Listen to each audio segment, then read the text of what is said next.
Buenas noches, bienvenidos a Teleantioquia Global, 30 minutos de análisis internacional y hoy vamos a hablar de Irak, lo que está sucediendo con este país que estuvo invadido desde el 2003 hasta el 2011 por Estados Unidos y que ahora afronta una nueva insurgencia que está tratando de tomarse de ciertas ciudades y que ya está muy cerca de Bagdad. ¿Hasta dónde tiene responsabilidad de Estados Unidos por lo que está pasando en este momento en Irak? ¿Cuáles pueden ser las consecuencias en todo el mundo árabe? Eso es lo que vamos a ver hoy aquí en Teleantioquia Global.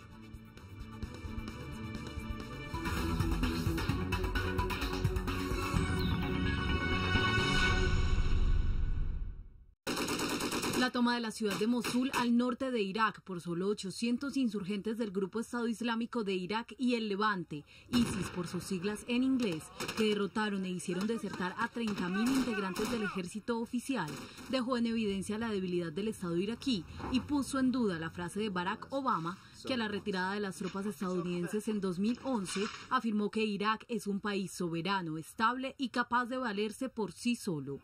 En medio de la crisis surgen dos preguntas clave para la geopolítica mundial. ¿Puede la actual crisis llevar a la desintegración de Irak? ¿Y es la situación de Irak un fracaso en la política internacional de Estados Unidos? Frente a la primera pregunta, la respuesta parece ser afirmativa no solo porque la intención del grupo insurgente es separatista, sino además porque ha conseguido profundizar las diferencias entre las dos corrientes principales del Islam, cuyo enfrentamiento comienza en el siglo VII por una disputa en la sucesión de Mahoma, pero que a lo largo de la historia se ha convertido en un enfrentamiento armado y político por el poder. De un lado están los suníes, que reúnen a cerca del 87% de los 1.500 millones de fieles musulmanes en el mundo, y de otro los chiitas, con alrededor del 13% de los seguidores. Aunque los suníes tienen el poder en la mayoría de los estados islámicos, desde la caída de Saddam Hussein, el gobierno de Irak está en manos de los chiitas, de ahí que el grupo ISIS de corriente radical suní lo considere ilegítimo. Lo que ha acentuado el carácter religioso de la crisis es la incorporación de cerca de 1.000 voluntarios chiitas al ejército iraquí, por el llamado de un poderoso imán y el apoyo del primer ministro Nuri al-Maliki, quien además por primera vez en su gobierno buscó acercarse a los sectores sunitas que rechazan la violencia y a los kurdos, que representan el 15% de los 34 millones de habitantes del país. Pese a los esfuerzos del gobierno, los milicianos ya consiguieron el poder de al menos 7 ciudades iraquíes, entre ellas Mosul, Tikrit y Faluya, mientras que se disputan el control de otras 13 que, según su objetivo final, unirían con los territorios que también dominan en Siria, reconfigurando las débiles fronteras del Medio Oriente. En cuanto a la política de Estados Unidos, el avance yihadista ha obligado a Barack Obama a mirar de nuevo al Medio Oriente, aunque gran parte de la responsabilidad por lo que sucede en Irak debe atribuirse al Imperio Británico, que en 1932 creó un estado ficticio con 3 grupos étnicos diversos y sin identidad común. La responsabilidad final por la situación actual ha recaído sobre Barack Obama y su decisión de dejar el futuro de Irak en manos de sus propios dirigentes. La encrucijada de Obama es tal que se habla de una posible alianza con Irán, su enemigo en todos los demás frentes internacionales.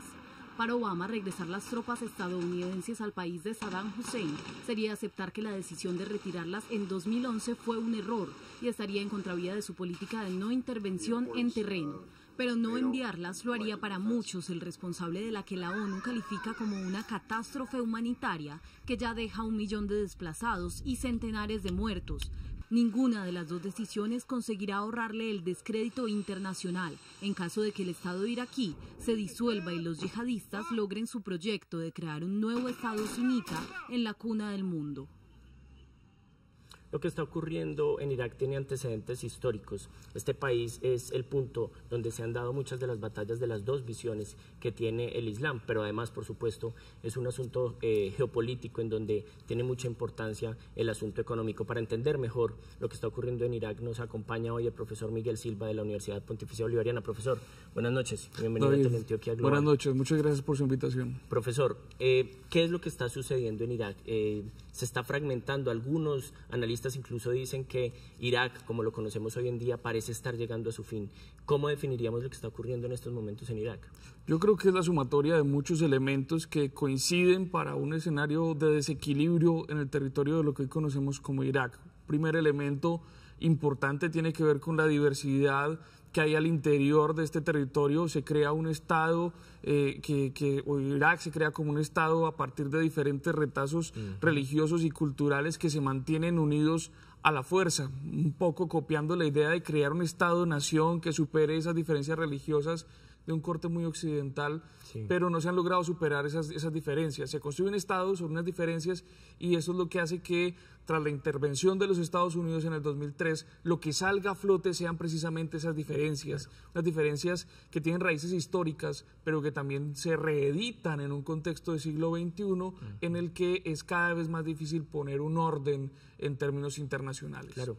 ¿Quiénes son los que se están enfrentando en este momento en Irak? Existe una visión religiosa, pero también hay intereses económicos. ¿Cuáles son las dos fuerzas que luchan al interior de esta guerra civil en Irak? Los principales actores de violencia colectiva en Irak hoy es una agrupación que se hace llamar el Estado Islámico de Irak y el Levante, que es una agrupación, una especie de agrupación mutua de dos agrupaciones que venían del sunismo más radical, más fundamentalista, en cuya base está la idea de un Irak suní que pueda de alguna manera sacar del plano a todos los chiíes y terminar por configurar un gran Estado islámico suní que no solamente incluiría a Irak, sino que incluiría parte de Siria y reconfiguraría todo el mapa de lo que conocemos como Oriente Próximo.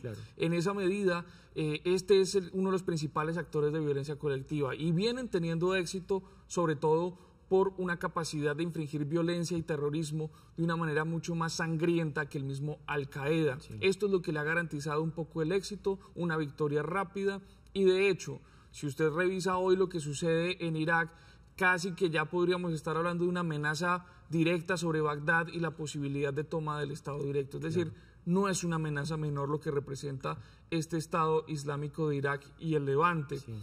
Por otra parte, pues están las fuerzas del Estado que después del 2003 tienen que ser reconfiguradas. Saddam Hussein tenía un ejército que después tiene que ser reconfigurado.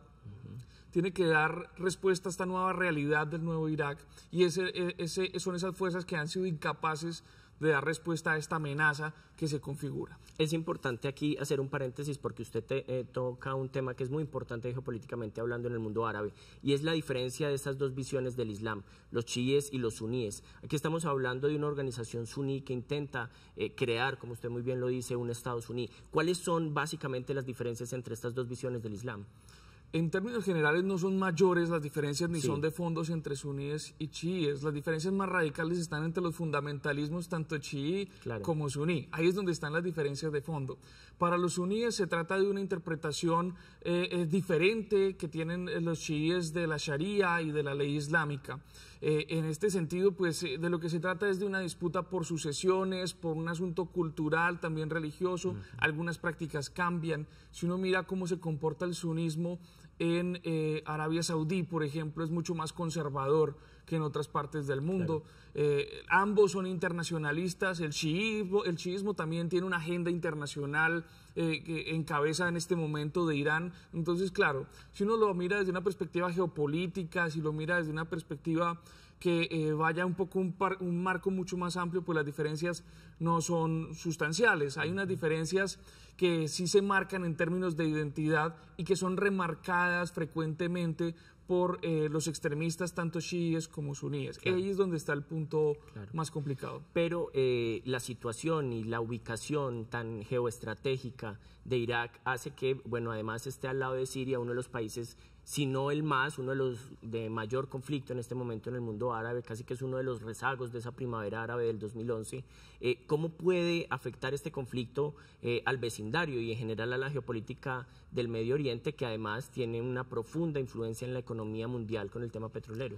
Sí, el Estado Islámico de Irak y el Levante apareció como una agrupación dentro de Al-Qaeda. Al-Qaeda, para recordar, hace parte del sunismo más radical, fundamentalista, y ha jugado un papel importante en toda la región. Recordemos, como acabo de señalar, ambas versiones del Islam, tanto el sunismo como el chiismo, son internacionalistas, van a generar una nueva visión de reordenamiento y ambas tienen una nueva visión de cómo se reordena la región. En este sentido, este ejército, digamos, ilegal del Estado Islámico de Irak, lo que le apuesta es a reconfigurar esas nuevas fronteras y afectar sobre todo a lo que tiene que ver con Siria y hacer frente a lo que podría tener que ver con Irán.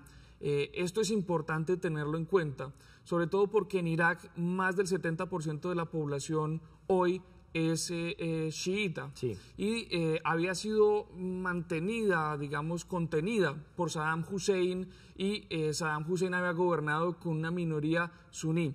Una vez se hace la intervención en Irak, los Estados Unidos, llega la democracia y se reconfiguran estas fuerzas. Perfecto, profesor. Es que aquí el asunto de Estados Unidos toma un papel importantísimo, pues porque estuvo desde el 2003 hasta el 2011. ¿Cuál es la situación en Estados Unidos? ¿Cómo se va a mover la geopolítica y las relaciones exteriores del gobierno de Barack Obama? Eso lo vamos a ver en un segundo acá en Teleantioquia Global.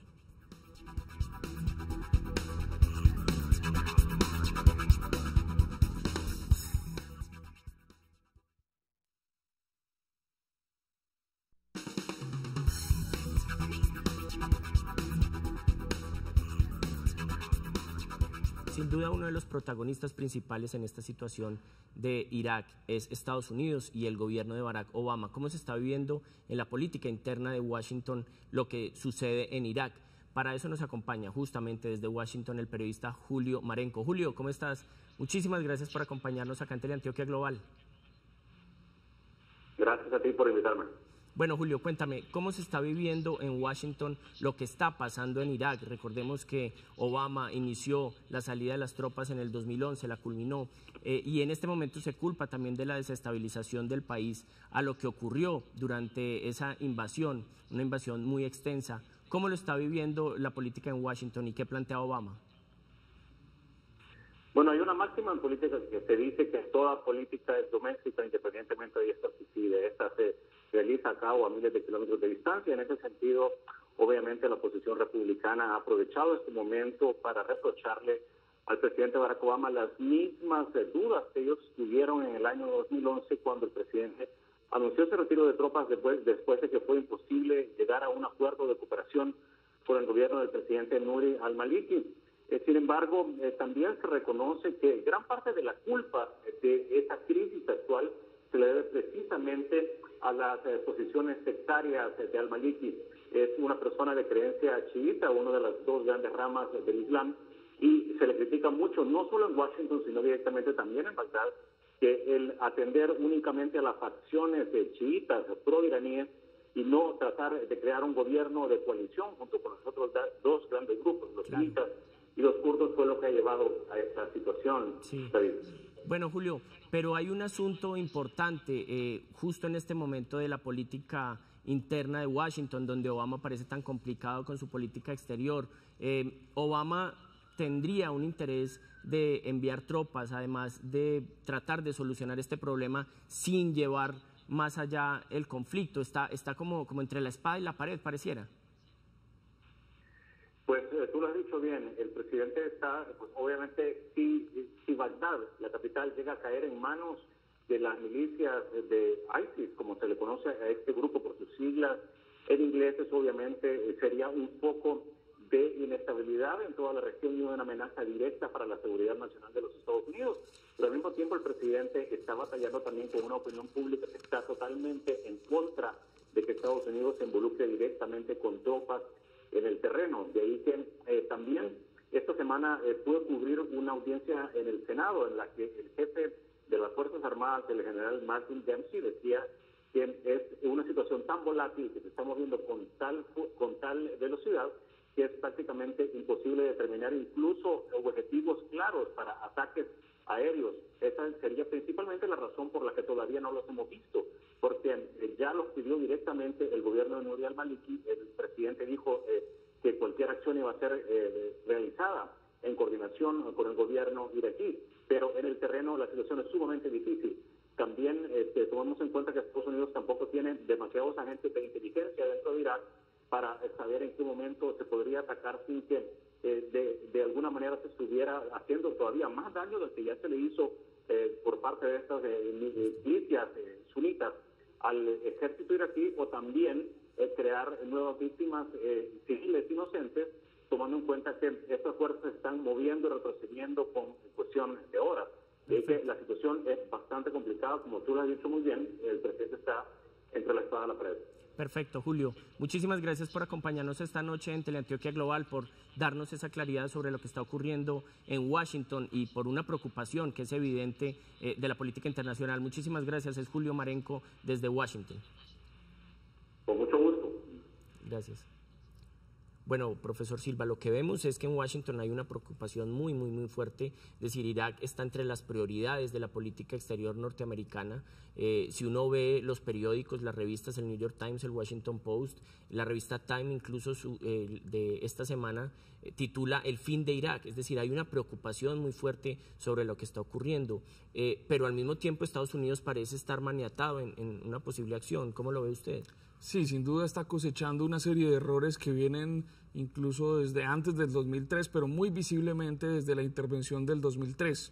Esta intervención acaba con cualquier posibilidad de mantener el control sobre Irak. De alguna manera abrieron la puerta para que este tipo de sucesos comenzaran a tejerse y a enredarse mucho más. Estados Unidos hoy juega una política exterior mucho más pragmática que en la era republicana. Barack Obama ha intentado tender lazos con el chiismo y sobre todo con Irán, con la República Islámica de Irán, para permitir una salida y forzar aperturas en este difícil escenario geopolítico regional. Los Estados Unidos hoy están en una especie de encrucijada en Irak que podría ser similar a la de Siria, claro, como que están inmovilizados, obligados muchas veces a actuar, pero sin la capacidad para hacerlo de una manera contundente. Es que ese es el asunto, profesor, porque al ver lo que está ocurriendo en Irak y al ver lo que ocurrió en Siria, lo que está ocurriendo en Siria con uno de los conflictos más sangrientos de la última década, pues uno empieza a ver una inestabilidad muy fuerte. Y eso es lo que vamos a hablar en un segundo acá en Teleantioquia Global cuando regresemos.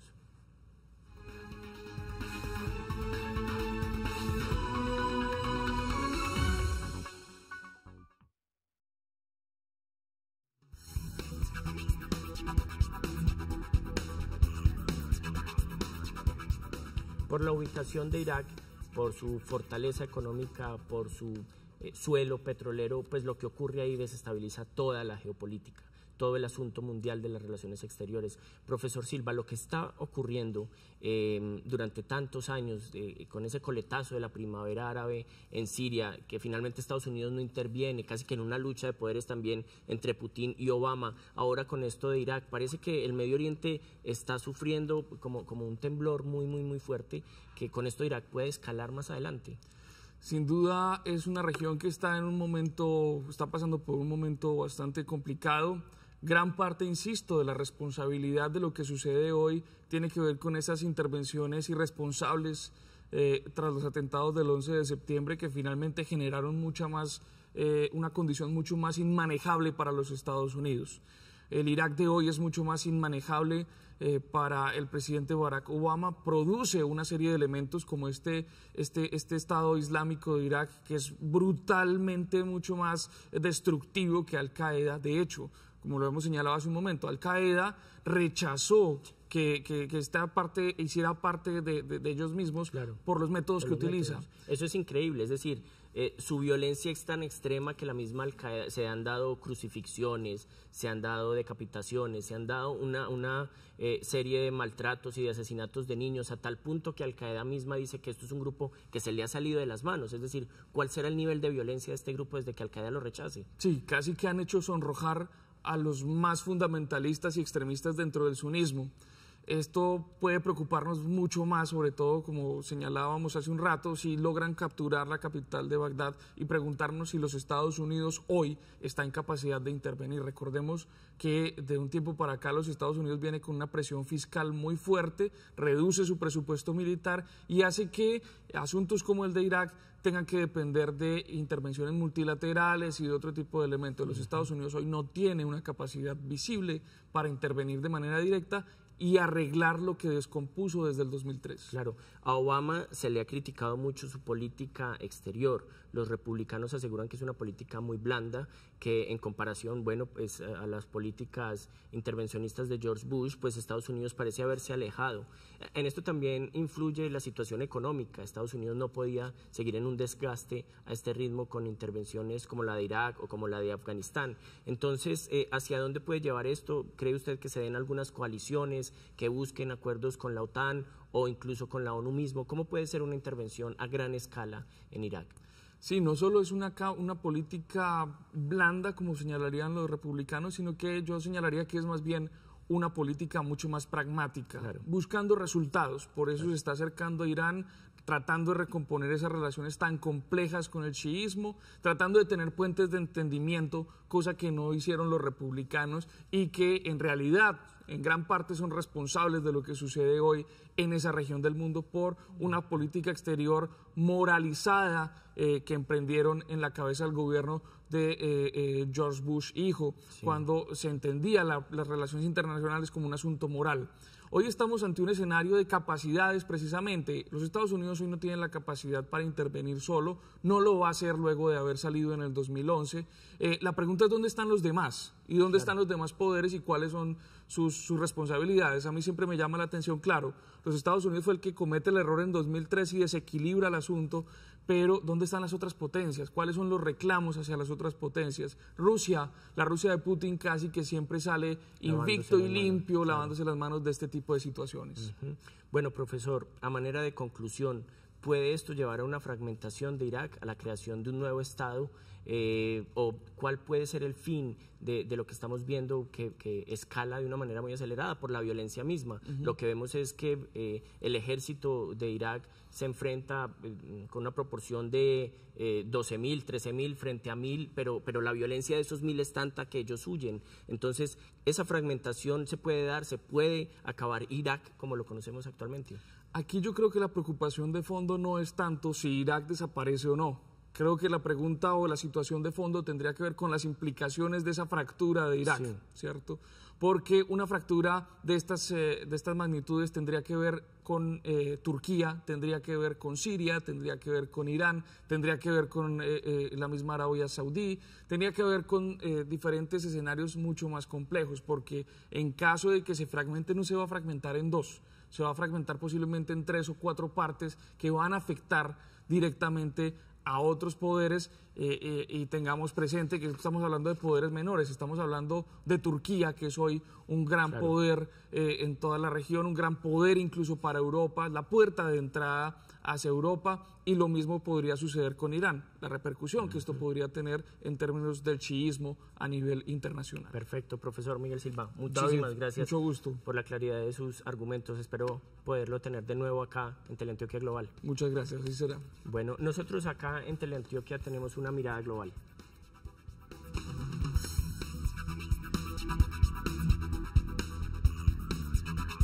Antes de terminar nuestro programa, ponemos aquí en Teleantioquia una mirada global, 3 temas que serán noticia esta y la próxima semana. El primero de ellos es la primera semana de Felipe VI como nuevo rey de España. ¿Cómo afrontará esta nueva etapa de la monarquía en medio de tantas críticas que se le han hecho al sistema en el país ibérico?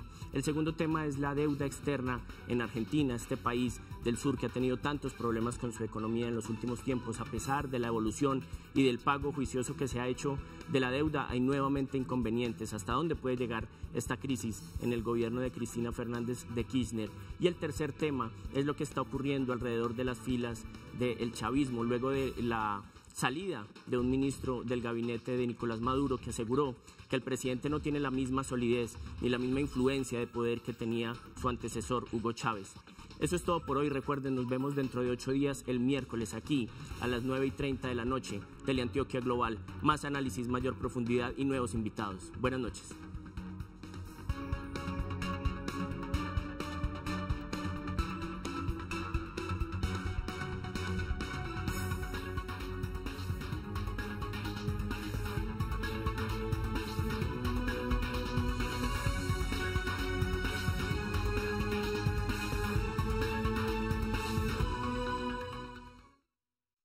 Todo el mundo árabe. Eso es lo que vamos a ver hoy aquí en Teleantioquia Global.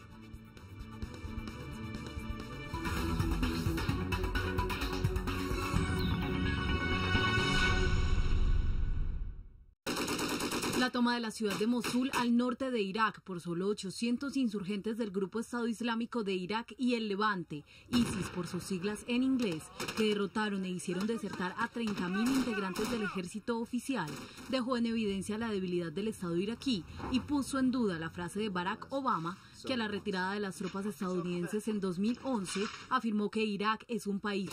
De un lado están los suníes, que reúnen a cerca del 87% de los 1.500 millones de fieles musulmanes en el mundo, y de otro los chiitas, con alrededor del 13% de los seguidores. Aunque los suníes tienen el poder en la mayoría de los estados islámicos, desde la caída de Saddam Hussein, el gobierno de Irak está en manos de los chiitas. De ahí que el grupo ISIS, de corriente radical suní, lo considere ilegítimo. Lo que ha acentuado el carácter religioso de la crisis es la incorporación de cerca de 1.000 voluntarios chiitas al ejército iraquí, por el llamado de un poderoso imán y el apoyo del primer ministro Nuri al-Maliki, soberano, estable y capaz de valerse por sí solo. En medio de la crisis surgen dos preguntas clave para la geopolítica mundial. ¿Puede la actual crisis llevar a la desintegración de Irak? ¿Y es la situación de Irak un fracaso en la política internacional de Estados Unidos? Frente a la primera pregunta, la respuesta parece ser afirmativa, no solo porque la intención del grupo insurgente es separatista, sino además porque ha conseguido profundizar las diferencias entre las dos corrientes principales del Islam, cuyo enfrentamiento comienza en el siglo VII por una disputa en la sucesión de Mahoma, pero que a lo largo de la historia se ha convertido en un enfrentamiento armado y político por el poder.